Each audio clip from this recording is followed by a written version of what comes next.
සුබ දවසක් කියලා පිළිගන්නවා ඔයාලා හැමෝම මගේ G Bro YouTube channel එකට. ඉතින් අද දවසේ මම ඔයාලට කියලා දෙන්න යන්නේ illustrator lesson එකක්.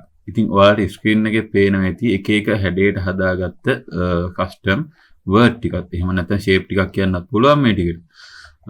ඉතින් සාමාන්‍ය ක්‍රමයෙන් අපි මොකක් හරි text එකකට effect එකක් දානවා නම් එහෙම නැත්නම් මොකක් හරි හැඩයක් දානවා නම් සාමාන්‍ය ක්‍රමය තමයි මෙන්න effect එකට ගිහිල්ලා rep කියලා option එකක් තියෙනවා. මෙතනින් අපිට කැමති effect එකක් ඒ word එකට දෙන්න පුළුවන්. ඉතින් ඔයාට මේ screen එකේ පේන shape ටික සාමාන්‍යයෙන් ඒ rep කියන option එකට ගිහිල්ලා හදාගන්න බෑ යාළුවනේ. ඉතින් අද මම ඔයාලට කියලා දෙන්න යන්නේ කොහොමද මේ වගේ custom shape හදාගන්නේ කියලා.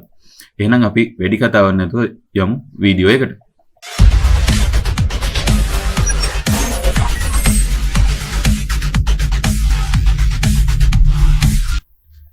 ඉතින් යාළුවනේ මම මෙන්න මේ වගේ shape ටිකක් හදාගෙන තියෙන කලින්ම ඒ වගේම මම shape කියන word එකත් මේ විදිහට මම type කරගෙන තියෙනවා. ඉතින් ඔයාලටත් පුළුවන් කැමති word එකක් type කරලා මේ වැඩේ test කරලා බලන්න.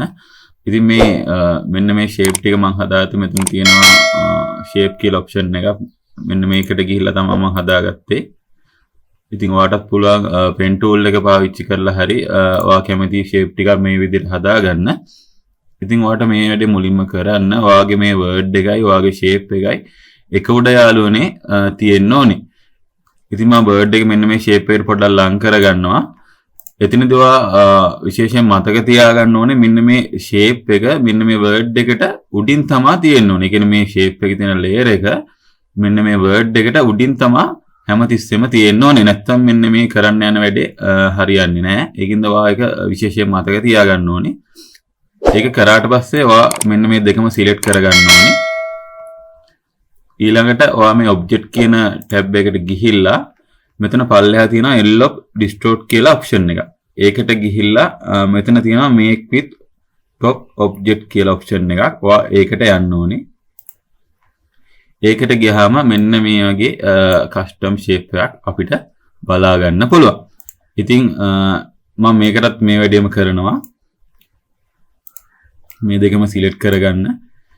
ඊළඟට object කියන tab එකට ගිහිල්ලා මෙතන තියෙන elop distort එකට ගිහිල්ලා make with top object කියන එකට යන්න.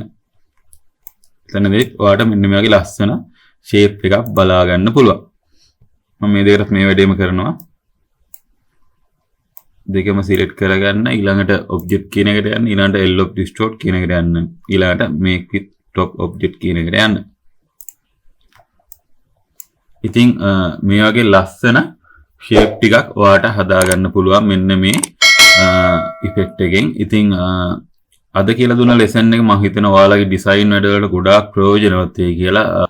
logo හදන අයට එහෙම නැත්නම් post හදන අයට ඒ වගේම banner හදන අයට මෙන්න මේ වගේ custom shape හදාගන්න මෙන්න මේ effect එක පාවිච්චි කරන්න පුළුවන්. ඉතින් අද කියලා දුන්න lesson එකෙන් ඔයා මොන හරි දෙයක් ඉගෙන ගත්තා නම් ඔයාටත් පුළුවන් අපේ channel එක subscribe කරලා අපිත් එක්ක දිගටම එකතු වෙන්න. subscribe කරලා යාළුවනේ notification එකත් on කරලාම තියාගන්න. එතකොට අපි දාන මෙන්න මේ වගේ වැදගත් lesson ඔයාට ඉස්සරහට බලා ගන්න පුළුවන්. එහෙනම් තවත් අලුත් වීඩියෝ එකකින් හමු වෙන බලාපොරොත්තු වෙමින් මම අද ඔයාලගෙන් සමු ගන්නවා. හැමෝටම සුබ දවසක්.